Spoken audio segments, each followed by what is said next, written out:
ఎవరు ఎలా ఉండాలి, ఎవరు ఎలా జీవించాలి, ఎన్ని విషయాలు ఉన్నాయి చూద్దామండి. ఒక్కసారి చూద్దామండి. పేతురు గారు రాసిన మొదటి పత్రిక 3వ అధ్యాయం 4వ వచనం.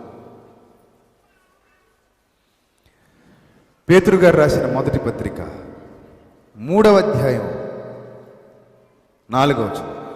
సాధు అయినట్టు, మృదు అయినట్టు గుణమును అక్షయాలంకారము గల మీ హృదయపు అంతరంగ స్వభావము మీకు అలంకారముగా ఉండవలను, అది దేవుని దృష్టికి మిగుల విలువగలది. పైన వెలుపట అలంకారం గురించి మాట్లాడుతున్నాడు. వెలుపట అలంకారం సమాజానికి విలువగలది, లోపట అలంకారం దేవుని దృష్టికి విలువగలది. Mind it. వెలుపట అలంకారం సమాజానికి విలువగలది. సమాజం ఎప్పుడు వెలుపట అలంకారాన్ని చూస్తుంది కాబట్టి నువ్వు అది ఇవ్వాలని ట్రై చేస్తావు. నువ్వు ఎవరి కోసం ఇస్తున్నావు? ఇది ఎడారిలో ఉన్నావు, అలంకారం కోరుకుంటావా? నువ్వు ఒక్కదానివే ఉన్నావు ఎడారిలో. ఏ చీర కట్టుకుంటే ఏంటి, ఎవడు చూస్తాడు? ఏ నగేసుకుంటే ఎవడు చూస్తాడు? పౌడర్ రాసుకుంటే ఎంత, చెమటతో తడిసిపోతే ఎంత, అంతేనా? ఏ చీర కట్టుకుంటే ఎవరికి కావాలి? ఇంకా నువ్వు ఎడారిలో బతుకుతున్నావు, ఒంటరి జీవితం, నీకు ఎవడో లేడు నీ చుట్టూ, ఆ ఇసుక బతుకుతున్నావు అనుకో కాసేపు. అప్పుడు దృష్టిస్తావా? అలంకారానికి విలువనిస్తావా? ఇవ్వు. అంతెందుకు, అక్కడ దాకా వెళ్ళక్కర్లేదు. ఇంట్లో ఒంటరిగా ఉన్నప్పుడు అలంకారానికి విలువనిస్తాం. మనకు తెలిసి ఎలా ఉంటాం, అది మన అసలు ఒరిజినల్ రూపం. మన ఒరిజినల్ రూపం ఎక్కడ చూడొచ్చు? ఇంట్లో ఉన్నప్పుడు ఎలా ఉంటాం? ఇక్కడేమో చీకేసిన తాటంక, అక్కడే శుభ్రం ఉండదు, ఇంకా నూనె కూడా ఉండదు, దువ్వడం ఉండదు, ఏమి ఉండదు, అలా ఉంటుంది. ఇలాగ ఒకటి, ఇలా ఒకటి, ఇలా ఒకటి కదా. శుభ్రం మురికిగా చండాలంగా ఉంటాం ఇంట్లో. ఎందుకంటే మన ఇంట్లో ఉన్నాం. పెళ్ళికి వెళ్ళినప్పుడు మాత్రమే వేషాలు వేస్తాం, పెయింటింగ్లు వేస్తాం, వేషం వేస్తాం. ఇప్పుడు నేనేం వద్దని చెప్పట్లేదు, అలాగని రేపటి నుంచి మీరు ఇలా మురికిగా ఉండమని చెప్పడం నా ఉద్దేశం కాదు. మనం అలా నీట్గా రెడీ అయ్యి ఎందుకు బయటకు వస్తున్నామంటే సమాజం మనకి విలువనివ్వాలని కదా. లేకపోతే విలువనివ్వదు సమాజం. ఇది అలా నీట్గా రాలేదనుకోండి బయటికి, సమాజం మనం పిచ్చోళ్ళు అంటుంది. అబ్బా పిచ్చిది వచ్చిందండి బయటకు అంటారు. ఆ పిచ్చిది అనిపించుకోకూడదని ఎలా వస్తాం మనం? నీట్గా వస్తాం. ఎందుకంటే సమాజం చూస్తుంది కాబట్టి. సమాజం చూస్తుందని విలువైనవి ధరించుకున్నప్పుడు సర్వోన్నతుడు చూస్తున్నాడని విలువలు ధరించుకోద్దా? ఆలోచించండి ఒకసారి. సమాజం చూస్తుందని విలువైనవి ధరించుకుంటున్నాం కదా, సర్వోన్నతుడు చూస్తున్నాడని విలువలు ధరించుకోద్దా? ధరించుకోవాలి ప్రియులారా. అదే చెప్తున్నాడు, మీ హృదయపు అంతరంగ స్వభావము మీకు అలంకారముగా ఉండవలెను. స్త్రీలను ఉద్దేశించి చెబుతున్నాడు. ఇంటెన్షన్ అయితే దేవుడికి పురుషులను కూడా కలుపుకునే. ఆ పర్టిక్యులర్ సందర్భంలో స్త్రీలను ఉద్దేశించి చెప్పినప్పటికీ ఆయన ఇంటెన్షన్ ఏంటి, ఆయన ఆలోచన ఏంటి, ఆయన ఉద్దేశం ఏంటి? పురుషులను కూడా అదే కోవలో చూస్తాడు. ఎందుకంటే ప్రభువునందు పురుషుడని స్త్రీ అని ఏ భేదం లేదు, అందరికీ ఒకటే పాఠం. కొన్ని విలువలు ఉంటాయి, మెయింటైన్ చేయండి. డబ్బు దగ్గర విలువలు మెయింటైన్ చేయండి. డబ్బు దగ్గరకు వచ్చేసరికి చాలామంది విలువలు కోల్పోతారు. తీసుకున్నప్పుడు మాట, ఇచ్చేటప్పుడు ఉండదు. కొన్నప్పుడు మాట, అమ్మేప్పుడు ఉండదు. అమ్మినప్పుడు మాట, కొన్నప్పుడు ఉండదు. చిల్లర దగ్గర కూడా అబద్ధాలు, 10కి 25కి మోసాలు. అంటే 100కి 1000కి చేయొచ్చా అని అడగొచ్చు నువ్వు. 1,00,000కి 1,00,000 కూడా చేయడు విలువలు ఉన్నాడు. 1,00,000 రూపాయల దగ్గర ఎలాంటి క్యారెక్టర్ కలిగి ఉంటాడో, ఎలాంటి విలువలు మెయింటైన్ చేస్తాడో, 10 పైసల దగ్గర కూడా అదే విలువలు మెయింటైన్ చేస్తాడు. ఇవి ఉండవు చాలామంది దగ్గర. యజమానులు, దాసులు. దాసుడు యజమానుడి దగ్గర విలువలు కలిగి బ్రతకడు. యజమానుడు దాసుడితో విలువలు కలిగినటువంటి వ్యాపారం లేదా ఉద్యోగం లేదా కూలి పని చేయించుకోడు. ఎక్కడ చూడండి మనుషులు విలువలు లేని వారిగానే మారిపోయారు, విలువైన వస్తువుల కోసం మాత్రమే ఆరాటపడుతున్నారు. మీరు ఒక్కసారి ఆలోచించండి.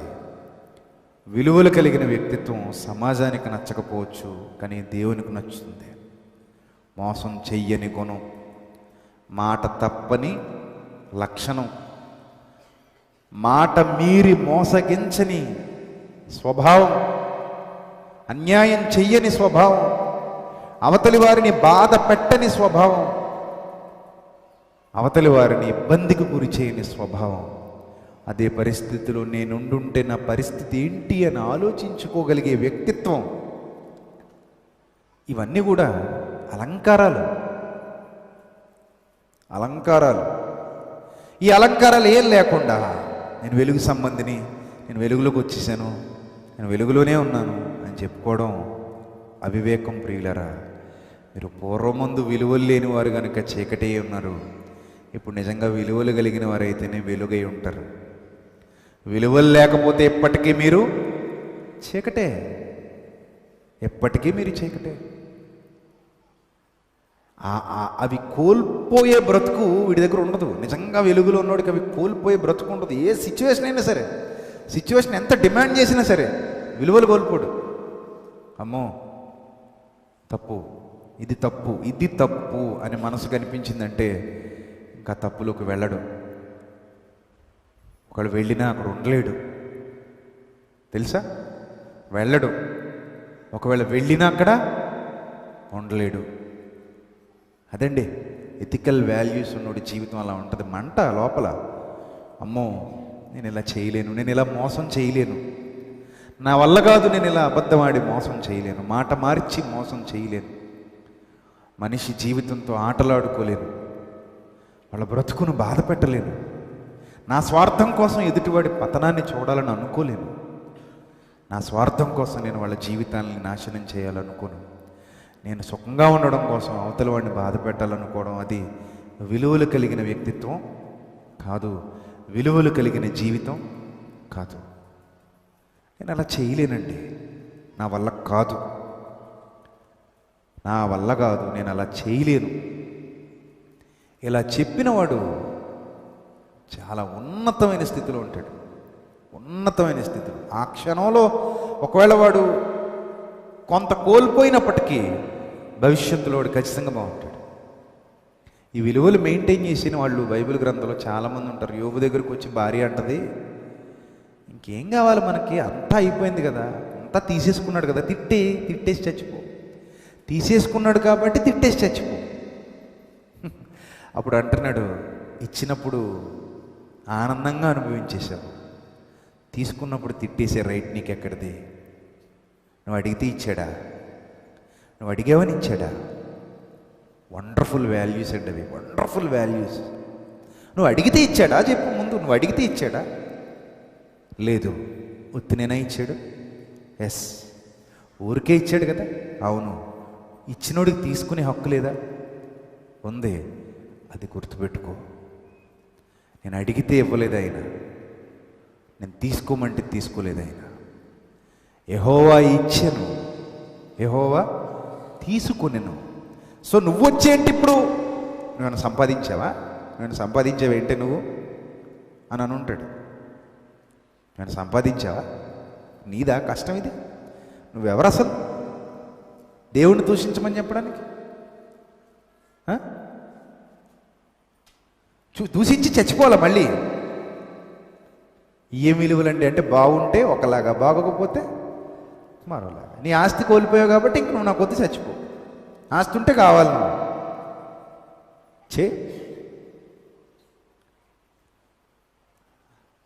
ఇది ఎక్కడ విలువలండి? ఇదేం విలువలు? ఆ స్థితిలో యోబు మాట్లాడుతున్న మాటలు, అతని వ్యక్తిత్వం నిజంగా హ్యాట్స్ ఆఫ్ టు యోబు అనిపిస్తుంది. చాలా మంచి వ్యక్తిత్వం కలిగినవాడు. అందుకే మళ్ళీ అప్పర్ స్టేజ్కి వెళ్ళిపోయాడు. అప్పర్ స్టేజ్కి నిజమే. నువ్వు అలాంటి జీవితం జీవిస్తే ఎప్పటికీ నువ్వు రాజువే. మనుషులు గుర్తించకపోవచ్చు, మనుషులు చూడకపోవచ్చు, మనుషులు ఎన్నైనా పంగనామాలు పెట్టచ్చు, కానీ ఏదో రోజు దేవుడు చూస్తాడు. ఏదో రోజు చూస్తాడు. చూసి నిన్ను ఒక ఉన్నతమైన స్థితిలో నిలవబెడతాడు, విడిచిపెట్టాడు. విలువలు ఉన్నాడంటే దేవుడికి ఇష్టమండి. అందంగా కనబడితే మనం ముద్దు పెట్టుకుంటాం ఎత్తుకొని. చీమిడి చీదుకుంటూ మట్టి రాసేసుకు బురదలు ఉన్నాడు అనుకోండి పిల్లడు, అంకుల్ అని వస్తుంటే ఉండరా బాబు అంటాం. కాసేపు ఆగరా బాబు, దగ్గర రా, ముందు మీ మమ్మీని వెళ్ళి స్నానం చేయించుకొని శుభ్రం, చీమిడి అది కడుక్కుంటారా, పెంటంతా రాసుకుని తిరుగుతున్నాం, శుభ్రం స్నానం చేసి మంచి బట్టలు వేసుకుంటా, అప్పుడు ఎత్తుకుంటానంట. పిల్లలు శుభ్రంగా ముద్దుగా పౌడర్ రాసుకుని ఉన్నారనుకోండి, చాలా ముద్దులు ఆడేస్తాం ఎత్తుకొని. నువ్వు అందంగా ఉంటే దేవుడికి నువ్వు కూడా అంతే. విలువలు కలిగి జీవిస్తున్నావు అనుకో, ఆ సృష్టికర్త కూడా నేను ఎత్తుకుని ముద్దాడేంతటి సహవాసం ఆయనతో నీకు ఉంటుంది. విలువలు లేని వాళ్ళతో దేవునికి పని లేదండి. ఎందుకంటే ఆయన విలువలు కలిగినవాడు, ఆయన ఆలోచనలు బాగుంటాయండి. యోసేపు చూడండి, విలువలు లేనివాడైతే ఖచ్చితంగా ఆమెతో పడుకునేవాడు పోయి. నేను కానీ అడిగానా, ఆవిడే అడిగింది. అంతే కదా, దరిద్రులు అలాగే మాట్లాడతారు చాలామంది. నేను కానీ అడిగానా, నేను కానీ వెళ్ళానా, నేను కానీ ఏమైనా బలవంతం చేశానా? ఆమె అంతటా ఆమె వచ్చి కోరుకుంది. ఆమె అంతటా ఆమె వచ్చి కోరుకుంది కాబట్టి పాపం ఆమె భర్త వలన ఆమెకి సంతోషం లేదు. పాపం ఎంత బాధపడుతుందో. అందుకని నేను వెళ్ళానని చెప్పుకుని నీచ నికృష్ట దౌర్భాగ్యపు సమాజంలో మనం ఉన్నాం. అంటే వాళ్ళు చేసే తప్పును కూడా ఎలా చూపించుకోవాలనుకుంటారు సమాజానికి? ఒప్పుగా, మంచిగా, అందంగా చూపించుకోవాలనుకుంటారు. నీచులు, నీచులు. కానీ విలువలు కలిగిన వ్యక్తిత్వం యోసేపుది. చెయ్యి అనుకున్నాడంతే. దౌర్భాగ్యురాల, నీ భర్తను మోసం చేస్తున్నావు అన్న ఇంగిత జ్ఞానం లేదు నీకు. నీ భార్యను మోసం చేస్తున్నావు ఇంగిత జ్ఞానం లేదు నీకు. ఇదే పని వాళ్ళు చేస్తే ఒక రూలు, నువ్వు చేస్తే మరో రూలు. అబ్బా ఏం పంచాయతీరా నాయన. నువ్వు చేస్తే ఒక రూలు, వాళ్ళు చేస్తే మరో రూలు. అక్కడే అతని వ్యక్తిత్వం బయటపడింది. దేవుడు సంతోషభరితుడైపోతాడండి అలాంటి సంఘటన జరిగినప్పుడు. నా కుమారుడు 2 ఏళ్ళు కాదు నాయన, 3 ఏళ్ళు జైల్లో మగ్గిపో, నో ప్రాబ్లం, నిన్నెక్కడ కూర్చోబెట్టాలో అక్కడ కూర్చోబెడతా. ఎందుకంటే ఎంత అందంగా ఉన్నావురా నాయన నువ్వు, ఈ టైంలో ఎంత ముద్దొస్తున్నావురా నువ్వు, నా కుమారుడా అనుకుంటాడు పరలోకపు తండ్రి. చొక్కా విడిచిపెట్టి పరుగును వెళ్ళిపోయాడు. ఒకటే పరుగు, ఆగలేదు ఎక్కడ. తను బయటే వెయిట్ చేస్తున్నాడు. పోతిఫర్ వచ్చి కొట్టుండొచ్చు, చెరసాల్లో వేయించాడంటే ఆవేశంలో దెబ్బ కొట్టుండొచ్చు. ఎందుకంటే భార్యను చెరచిపోయాడు అనేసరికి ఎవరికైనా కోపం వస్తుంది కదా, కొట్టే ఉంటారు. సరే దెబ్బలు తిన్నాడు, చెరసాల్లో పడేసి సంకెళ్లతో అతన్ని బాధించేశారు, బాధ అనుభవించాడు. అంతేగాని ఎక్కడా కూడా తన విలువలు కోల్పోలేదు. ఇంకొక గొప్ప విషయం ఏంటంటే అక్కడ, లేదండి బాబు మీ భార్య నన్ను మోసం చేయాలని చూసింది, ఆమె నన్ను పిలిచింది, నేను అసలు అడగలేదండి అని కూడా చెప్పి ఉండకపోవచ్చు. ఎందుకంటే అతని క్యారెక్టర్ అలాంటిది.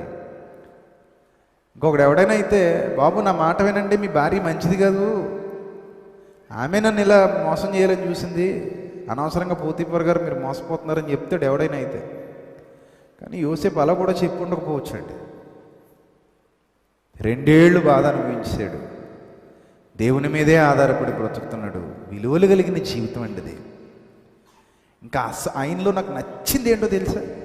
నచ్చింది అదే స్థితిలో ఒకవేళ నువ్వు ఉంటే, ఆ హోదాలో నువ్వు ఉంటే, నిజంగా మీ అన్నయ్యలో నీ ముందుకొచ్చి అలాగే ఆహారం కావాలని అడిగితే ఏం చేస్తావు తెలుసా? నువ్వైతే నువ్వే చెప్పాలి. ఏం చేస్తావు? దొరికారా, గోతులు పడేస్తారా నన్ను, ఎన్నాళ్ళు మా నాన్నకు నన్ను దూరం చేస్తారా మీరు, నా వస్త్రానికి రక్తం పావేసి అడవి మృగం నన్ను తినేసిందని చెప్పి, నా అందమైన చొక్క మా నాన్న నాకు కుట్టించిన విచిత్రపు వస్త్రాన్ని తీసుకుని వెళ్ళిపోయి నన్నేమో ఐగుప్తుకు పోయే వర్తకులకి అమ్మేస్తారా దౌర్భాగ్యులారా, నన్ను చంపాలని చూశారా మీరు. అటు ఎవడో పెద్దోడు చెప్తే గోతులో పడేశారు. నన్ను చంపాలని చూశారు, గోతులో పడేశారు. పెద్దోడు చెప్తాక అమ్మేశారు. మీరు బాగా దొరికారు. ఇప్పుడు ఎవరిని బతకనివ్వను, ఒక్కడు కూడా బతికి బట్ట కట్టకూడదు. ఇన్నాళ్ళు నన్ను మీరు నాన్నకు దూరం చేశారు, ఇప్పుడు నేను మిమ్మల్ని నాన్నకు దూరం చేసి ఇప్పుడు నేను వెళ్ళి నాన్నకు దగ్గర అవుతాను. దీన్ని ఏమంటారు? అప్పుడు వచ్చి నాలంటాడు వచ్చి, లేదా ఇంకొకటి ఎవడైనా వచ్చి మనకు చెప్పినా మనం ఏమంటాం తెలుసా? నోర్మయ్, నీకు తెలుసా అంటే వాళ్ళు చేసింది రైటా, వాళ్ళు చేసింది రైటా చెప్పు. నువ్వు పంచాయతీ సరిగ్గా చెప్పు. నువ్వు ఏం పెద్దవు, నువ్వేం పెద్దవే, సరిగ్గా చెప్పు పంచాయతీ. అలా కాదయ్యా, వాళ్ళు చేసింది తప్పే. నోర్మోయ్, ఇంక తప్పన్నావు కదా, ఇంక మాట్లాడక. ఇంక నేను చేసేది రైట్ అంతే, నీకు పంచాయతీ చెప్పడం రాదు, గెట్అవుట్. నీ ఎవడరా, నువ్వు ఎక్కడికి తీసుకొచ్చారు ఈ పెద్దనండి అంటారు. మా ఇద్దరు పెద్దలు అలా కూడా మాట్లాడాలండి ఇప్పుడున్న పెద్దలైతే. నాకెంత అంటారు ఈ పెద్దలు, నాకెంత ఇది ఉందా సాయంత్రం. ఈ పెద్దలు ఇప్పుడున్న మా ఇద్దరు పెద్దలు అసలు ఏం వాల్యూస్ అండి అతనివి, ఏం వాల్యూస్ అండి, విలువలు కలిగిన వ్యక్తిత్వం. ఏమంటాడు తెలుసా? వాళ్ళందరూ వచ్చినప్పుడు మీ తమ్ముడు ఒకడు ఉండాలి, వాళ్ళు ఈడా ఉన్నాడండి, తీసుకురండి వెళ్ళండి. మీరు ఇక్కడ ఒకరిని వదిలేయండి, మీరు వెళ్ళండి, మీ నాన్నని తీసుకురండి. చివరికి అన్ని డ్రామాలు ఆడతాడు కానీ ఇంకా పాపం ఉండలేకపోతాడు. ఒక పీక్స్ తీసుకెళ్ళిపోయిన తర్వాత దుఃఖం ఆగదండి. ఎంత ట్రై చేస్తాడు, అస్సలు దుఃఖం ఆగదు. ఏడుస్తూ బయటకు వచ్చేస్తాడు, అన్నయ్యలను కౌగిలించేసుకుంటాడు. అన్నయ్య, నన్ను మీరు చంపాలని చూశారు అన్నయ్య, నన్ను మీరు అమ్మేశారు అన్నయ్య, కనీసం నా మీద దయ చూపించలేదు అన్నయ్య, మీరు కనీసం నా మీద జాలి చూపించలేదు అన్నయ్య, మీరు కనీసం ఇన్నాళ్లలో మాకు తమ్ముడు ఉండేవాడు, వాడు ఏమైపోయాడని కూడా మీరు ఎప్పుడు పట్టించుకోలేదన్నయ్య. అయినా నాకు మీ మీద ఇంత కూడా పగలేదన్నయ్య, ఇంత కూడా నాకు మీ మీద ద్వేషం లేదన్నయ్య అని వాళ్ళు హత్తుకోగలిగే హృదయం ఉంది చూశారు. What a wonderful values. ఎంత అద్భుతమైన విలువలు మెయింటైన్ చేస్తున్నాడండి. తాను ఒక ఉన్నతమైన స్థితిలో ఉన్నాడు, ఉన్నతమైన స్థితిలో ఉండి కూడా చేసిన అపకారాన్ని దృష్టిలో పెట్టుకుని కీడు చేయాలి, శిక్షించాలనే మనస్తత్వం లేదు చూశారు. Great values. చీకటి కాదు అతను, వెలుగు. ఆ సిచ్యువేషన్లో వాళ్ళ మీద ఏమాత్రం ద్వేషం పెట్టుకోలేదు, ఏమాత్రం కోపం లేదు. నేనున్న స్థితిలో మిమ్మల్ని పోషిస్తాను అని పోషించాడు. వాళ్ళకి దారి చూపిస్తున్నాడు, వాళ్ళకి బ్రతుకునిస్తున్నాడు. బతకండ్రా అని వాళ్ళకి మార్గం చూపిస్తున్నాడు. చంపేయాలనుకున్న వాళ్ళని బతకండి అని చెప్పేవాడు. ఏం విలువలు కలిగినోడండి, చెప్పండి. మీరు ఆలోచించండి ప్రియులారా, బైబిల్ గ్రంథాన్ని జాగ్రత్తగా చదివితే మనం కూడా కొన్ని వాల్యూస్ కలిగి బ్రతుకుతామండి. ఆ వాల్యూస్ని చంపుకోమండి. కొంతమంది ఏంటంటే ఒకప్పుడు ఒకలాగా, ఒకప్పుడు మరోలాగా వాళ్ళ వాల్యూస్ మారిపోతుంటాయి. బాగుంటే ఒకలా మాట్లాడతారు, బాగోకపోతే మరోలా మాట్లాడతాడు. స్వార్థం తీరిపోతే ఒకలా మాట్లాడతారు, స్వార్థం తీరకపోతే మరోలా మాట్లాడతారు. అవసరం ఉంటే ఒకలా మాట్లాడతారు, అవసరం తీరిపోతే మరోలా మాట్లాడతారు. వాళ్ళ స్వార్థం కోసం ఎవరినైనా బలి చేసేస్తుంటారు, ఎవరినైనా నలిపేస్తుంటారు. ఎవరి జీవితాలైనా పోయినా పర్లేదు అనుకుంటారు, మేము బాగుంటే చాలనుకుంటారు. వాల్యూ లేని బ్రతుకులండి అవి. నీ దగ్గర ఎంత విలువైన వస్తువులున్నా దేవుడు నీకు విలువనివ్వడం. So you should maintain your values. ఖచ్చితంగా నీ వాల్యూస్ మెయింటైన్ చేస్తే చాలా అందంగా ఉంటుంది దేవుని ఎదుట, చాలా బాగుంటాం. అసలు యోసేపుని దేవుడు హత్తుకుని ఉంటాడండి, అందుకే ఫలించాడు కొమ్మ అన్నాడు. ఆయన జీవితాన్ని పరిశోధిస్తుంటే చాలా కనబడతాయి. ఇలాంటి వాళ్ళు చాలామంది ఉన్నారండి, ఒకళ్ళిద్దరు కాదు. ఒకళ్ళిద్దరు కాదండి. దావీదు భోజనం చేస్తూ మంచి స్థితిలో ఉన్నాడు, ఏ ఇబ్బంది లేదు. అలాగని ఎవరి దగ్గర రాజ్యం దోచుకుని తెచ్చుకోలేదు. నేను ఆదరించడానికి సౌలు కుటుంబంలో ఎవడైనా ఉన్నాడా అని అడిగాడట. అప్పుడు ఎవరో చెప్పారు, బాబు ఒక కుంటోడు ఉన్నాడు బాబు, వాడు సౌలు యొక్క కుటుంబీకులలో ఒకడు, మెఫీబోషెతు. ఏం చేద్దాం, వాళ్ళ తాత నాకు చాలా అన్యాయం చేశాడు. పర్లేదు, బాగానే అయిందయ్యా. నీకు గొప్పగా అనిపించొచ్చింది. చాలామంది ఇప్పటికే ఉంటాయి ఇలాంటివి. నిజం, మీలో కూడా చాలామందికి ఉంటాయి తెలుసు ఇలాంటివి. పర్లేదు, బాగానే అయింది, అవ్వాలి కూడా నీటికి, ఇంకా ఎక్కువ అవ్వాలి. చాలా ఎదవండి బాబు వీడు, తక్కువ అన్యాయం చేసేటి మా చిన్నానే, కానీ ఎదవా. మా అక్కే దరిద్ర కొట్టిదండి బాబు. అరే మా తమ్ముడేనండి, నికృష్టుడండి బాబు వాడు, అసలు మా తమ్ముడని కూడా చెప్పుకోను ఎక్కడను. మీకు ఎప్పుడైనా చెప్పానాడు మా తమ్ముడని? ఈరోజు చెప్తున్నాను, కాళ్ళు చేతులు పడిపోయాయని తెలిసి చూడ్డానికి కూడా వెళ్ళలేదండి మేము, అసలు వెళ్ళం కూడాను. దరిద్రం, వాళ్ళకి మాకు ఎప్పుడో తెగతింపులైపోయినాయి. అవకాశం వచ్చినా మనం అలా మాట్లాడతాం. కానీ దావీదు అంటాడు, ఎవడు ఉన్నాడా బాబు అంటే, ఒకడు ఉన్నాడండి, వాడి పరిస్థితి బాగాలేదండి అన్నప్పుడు పిలిపించేయండి. ఎప్పుడు నా భోజనం బల్ల దగ్గరే కూర్చొని భోంచేయి, లైఫ్ లాంగ్ ఇక్కడే ఉండు, నేను ఉపకారం చేయాలి నీకు. యోనాతానుని బట్టి ఉపకారం చేయడానికి నేను పిలిపించాను, నువ్వు హ్యాపీగా ఇక్కడే ఉండు అని పిలిపించిన వ్యక్తిత్వం. ఇలా మన ముందున్న భక్తుల జీవితాల్లో మంచిని మనం స్వీకరిస్తూ దాన్ని మనం మనలో అలంకరించుకుంటూ వెళ్ళిపోతే మనం చాలా మంచి అందంగా తయారైపోతామండి.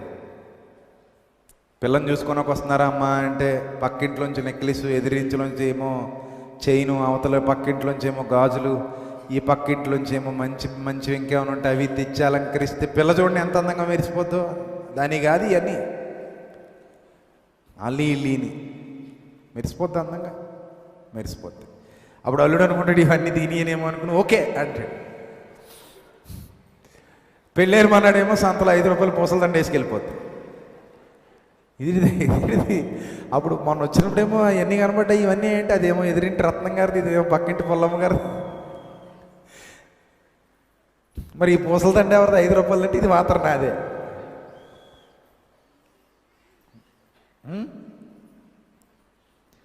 అందంగా కనబడాలండి దేవుని దృష్టికి, అందమైన అలంకారంతో కనబడాలి. ఆ అందాన్ని ఇచ్చేది మీలో ఉన్న ఆ ethical values. Don't forget that until your death. నువ్వు చచ్చిపోయేంత వరకు ఆ అలంకారాన్ని వదులుకోకండి. ఏ స్థితిలో అయినా సరే 1కి 10 సార్లు ఆలోచించి మాట్లాడండి. 1కి 10 సార్లు ఆలోచించి నిర్ణయాలు తీసుకోండి. 1కి 10 సార్లు ఆలోచించి పని మొదలు పెట్టండి. 1కి 10 సార్లు ఆలోచించి హామీలు ఇవ్వండి. విలువలు కోల్పోని జీవితం జీవించడానికి ట్రై చేయండి, గట్టిగా ట్రై చేయండి, పోరాడండి, అవసరమైతే పోరాడండి. అప్పుడే దేవుడు హత్తుకుంటాడు మనల్ని.